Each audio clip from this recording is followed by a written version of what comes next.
All right, so there we go. Excuse me. So what we're doing, like I said, what we're doing today is we're going to go over random, right? So how do we use random? What's the first thing we do when we want to use the random module? Import random. Import. Wow. Import random, correct. Now, which module would produce that number? Uniform. Print. Ransom. And that would have to be between 3 and 4. That's 23. Thank you. I think so. Let's save this, run it, and save it. So this is going to be student resources, and this is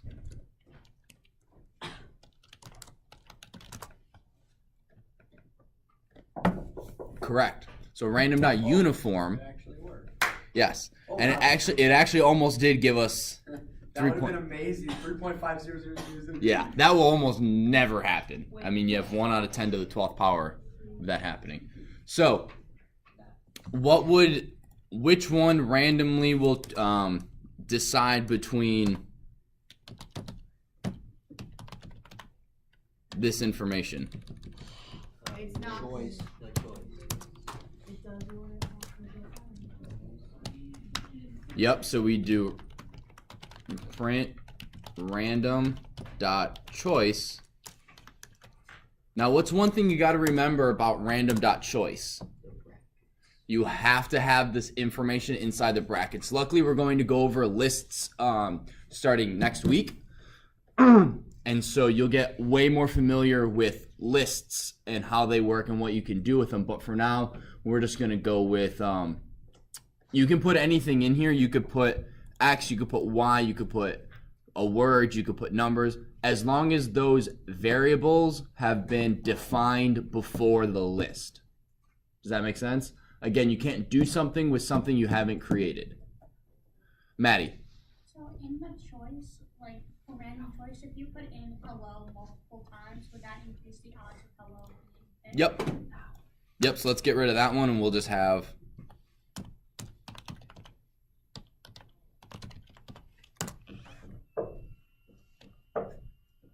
So you can rig a dice roll. you can rig a dice roll. Oh. To do what? To make you win money. Yeah. I don't Like, think anybody's betting on Python. Well, that's why you don't use random for encryption or things like where randomness actually counts. Right now, when we're just doing programs and we're doing dice rolls and coin flips and things like that, it doesn't really matter whether or not it's secure or not, just because we're learning it. But once you're writing programs, like there was a teacher a couple years, 2014 to 2015, and he worked at Fermilab and he used Python for his work. So for his work, he wouldn't necessarily want to use random because he'd want something more secure because they're doing cool stuff over there at Fermilab. Yeah, what's up? Is there a place where they use like Bravo lamps and the camera tests like what it's doing, like sees what it's doing, then it bases the number off of that? No, but that sounds awesome. I think there is. That's super cool. Awesome. So we got so what if print random dot rand range? You guys are going to tell me what are the possible numbers that this will. So what are the possible values that would happen if I did print random dot rand range 0, 10, 2? Bradley, I saw your hand up first. I found out where it is. Oh, It's awesome. Cloudflare in San Francisco. Awesome. Do you have an answer? No. Okay, can you get one? Think about it. And then Joseph's hand was next. So what are the possible values that could be selected from random range, from rand range? Joseph? Zero. Did you say 2, 4, 6, 8? Yeah. Okay. forgot 0. You forgot 0, because 0 is included in this one. Is 10 included? No. No. Why? That's how they made. Because that's how range works. And then and this 2 allows us to, it'll pick from 0, 2, 4, 6, 8. So you'll never, with this code, you'll never get an odd number for this one. So we got 0, 0, Wow, that was 3 zeros in a row. 0, 6, 8, 8. Yes. So if you start from 1, you go by odds. Yep. So we have 9s, 1s, 5s, 9s.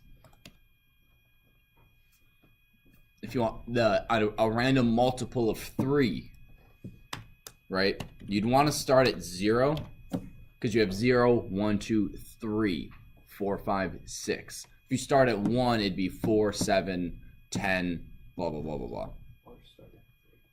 Or start at 3, yes, if you don't want to include 0. So then we have print random.rand int 1.2 to 9.0. Does this work? Yes. Yeah. Yeah. So we'll get rid of all those. Who says yes? Who says no? Raise your hand for yes. We got Micah. What was the question? We got Bradley. Will that work? Will that work? Will this work? Specifically that. This line. I got a no. I got a yes. A yes. No. Nay. Nay. See what happens. Boom. Yeah. Right. The only one you can have dots in, not dots in. You can have floats is for uniform, or decimal is in the uniform one. Choice, right? And choice, yes. So we can do, even if, will this work if we do 1.0 to 9.0? No. Yeah. Yes. Because it's just one number. It realizes that the .0 is an integer, and it basically it reads it as an integer. Now there's this really cool thing that if you guys want, you can see how random works by using the debugger, and you can see that it opens up a file and goes through the line of code line by line. Oh, Do you guys want to see that? Yay, kind nay? of, yeah. Kind of. All right. So do it. So here, what we're gonna do, and actually we're learning this in the advanced class, and I just wanted to show you guys because I think it's so cool. Yeah. So you go to the debugger, Wait, whoa, how do you then this pops up. So then we select this, we run this. debug? So this is our first line, import random. We go step. It skips all of this and goes to print random int. And then we go step. And then did it open the file? This is my favorite. Did not step. Why is it not opening that file? It's its own machine. Maybe there's a You put floats in random. No, it's supposed to, like, the file that it's going through was popping up yesterday. I'm not sure. update. Oh, source. There we go. My bad. People use these. I forgot I had that. So what this is doing is it imports random, boom. And then it goes print. And then it opens up this file over here. We'll just go with this. So print, and this is return self.rand range a plus b. And then it goes to this is start equals integer of the start. Goes to this line. If the integer start doesn't equal start, so then this is what it does every time it does a random number. This is step-by-step code of what it does. Then it goes into that line, and then this line, and then there, and then there. And then now it opens up the print function. And then it goes through this.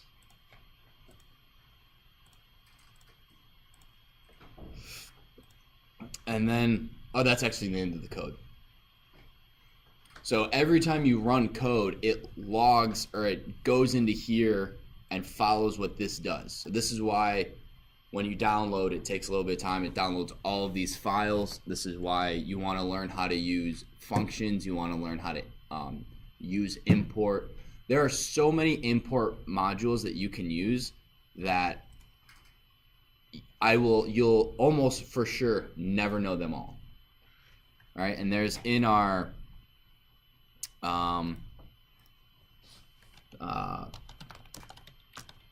Python docs modules.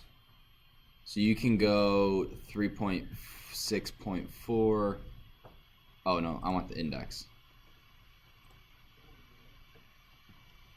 So these are all of the things you can import that come with Python. You can import other things like Pygame, which I don't think is in this list. PyDoc. Right, so you can't use Pygame in here, or you can import Pygame, but you have to download it. So this is all the stuff that comes with that comes with Python natively. And so this shelf, we use that in advanced coding or advanced Python. Shuttles, what we call it. This allows you to copy files to and from from one location to another location on your computer. And so to know all of these would just be insane. So when you guys are doing like your code or anything like that, if you want to try, well, how do I get the date and time for my computer? And I want that to print the current time. How do I do that? You can look through here, and I know this one is called date time or calendar. So you can go into date time, and this tells you, okay, so this is menu, the smallest year allowed or available to, and it just goes through and you can check and see what all these do for your code. That way you don't have to reinvent the wheel. You can just import this, write a couple lines of code, and boom. So that was just a little fun thing. Get rid of the debugger. Do you guys have any questions on random? No? Okay. Let me get a new one, and this is going to be our return function values. Return value functions. Close this. So far what we've been doing is writing a function that basically just does some math and displays information for us, right? And then we've added the ability to pass integers or variables from one function to another. The next thing we can do is we can actually have a variable equal the result of a function. Wait, so we're not talking about random anymore? No? What else do you want to talk about random? I don't know, it's interesting. It is interesting, and we're going to use what we just learned with random and what we're about to learn with the return value functions. So we will be using random. You'll be using random the rest of the year. Oh. So, yeah. Especially for like your video game, you use random. You can use a lot of your tests from now on will say have a randomly assigned number, or have the computer randomly choose one and you have to guess it or something like that. Oh, that's what I'm doing right now. Oh, cool. Are you doing one of the problems in the book? No, I'm just trying to make a random number game. Oh, well, that's one of the problems in the book. So 22 on page, 21 or 22 at the end of chapter 5. If you want something to actually guide you and be like, oh, this is what the problem says, I'm going to try to do that as opposed to trying to think of the question and the answer. So, what we're going to do today, excuse me, is we're just going to make a random number generator and then have that be equal to in a function, and then we're going to have that equal to a variable, just so you guys can get what it's doing. So we already did that.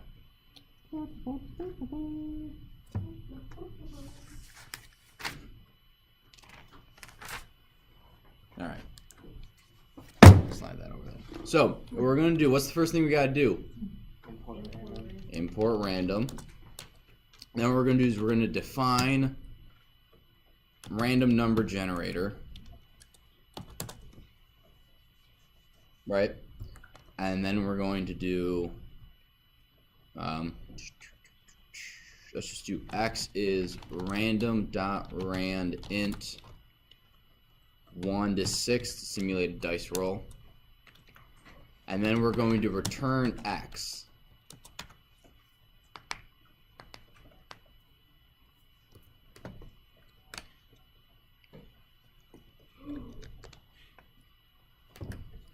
And then we're going to go dice equals random number generator.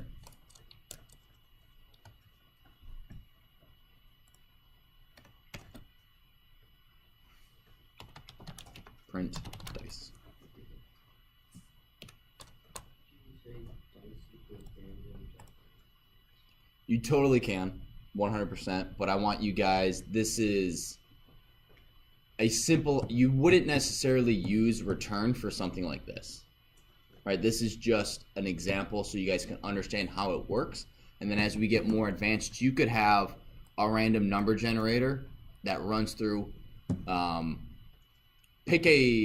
right, so we'll do this. Let's go, user is random dot, oh no, user is int input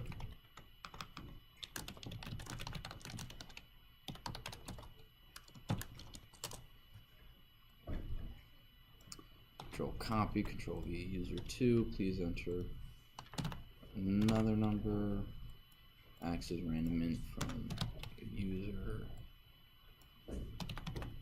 2, return x dice.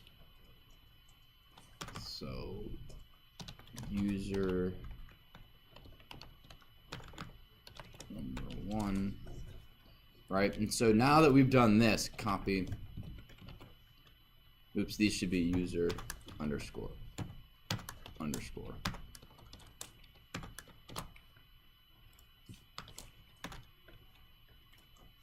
So instead of writing this function 3 times, or writing these 3 lines of code 3 times and having user 1, user 2, and then, so instead of doing basically this, control copy,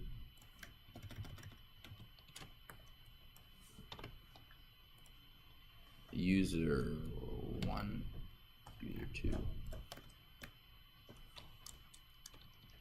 copy,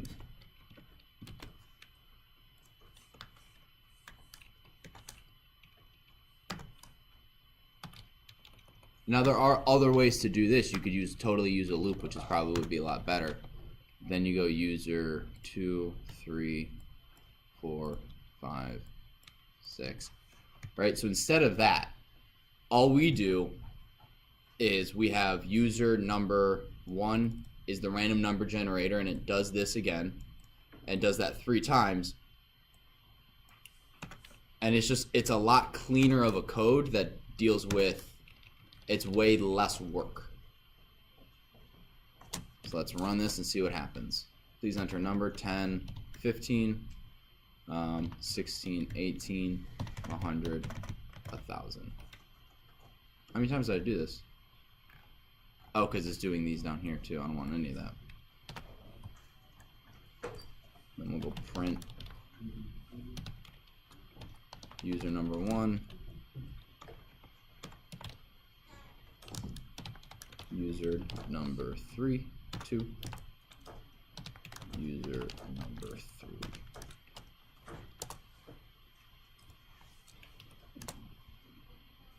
$10, 15, 18, 20.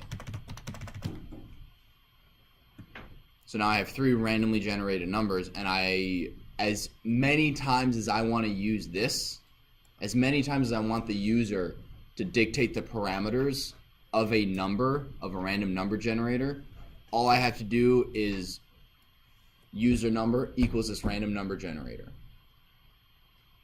So you can actually, one of the things you can do is you can save this function and import it later to another file and use the same function over and over, even if it's not written in this actual file. Like just like how we use import random, you could import RNG and then use it.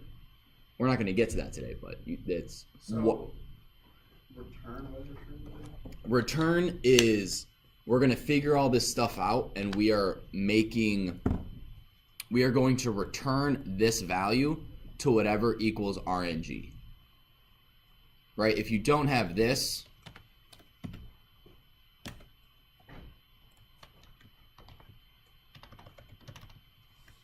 Oh. none.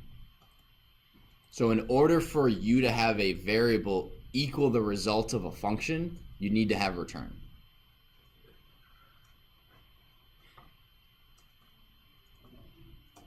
All right, hang on, let me read it from the book they made. explain it a little better. So it says a value returning function has a return statement that returns a value back to the part of the function of the program that called it. So it will like return it. It's the difference between me saying, Perry, tell me a story, and Blake, write me a story and give me the story. I can physically hold on to that variable, whereas her story, once she says it, in order for me to hear it again, she has to tell me. Okay. So it's just gonna like always keep X. It's a permanent. It's a way to permanently store the result of a function. Okay. So it'll just whatever X equals, it will just keep it. Yeah, it will assign whatever x equals when it runs through to this variable. Okay. And you notice how each time up here it was different. It wasn't the same number because it ran through this 3 distinct times. And each time random int was regenerated for a new number. Okay. Make sense? Sort of. Do you have a question on it? No. Like not specifically, just Not specifically, but I'll pick it up. all right. Does anyone have any questions? No. All right. So what I want you guys to do real quick is basically write something like this, but don't use rand int, use choice and rand range, and have it randomly generate a number and assign it to a variable, and then use that variable and print that variable. I'm going to close this real quick, so take one last look. Okay. Okay. All right. So what do you want us to do? Sorry, I was opening up a new. No, let me stop the video and I'll walk around.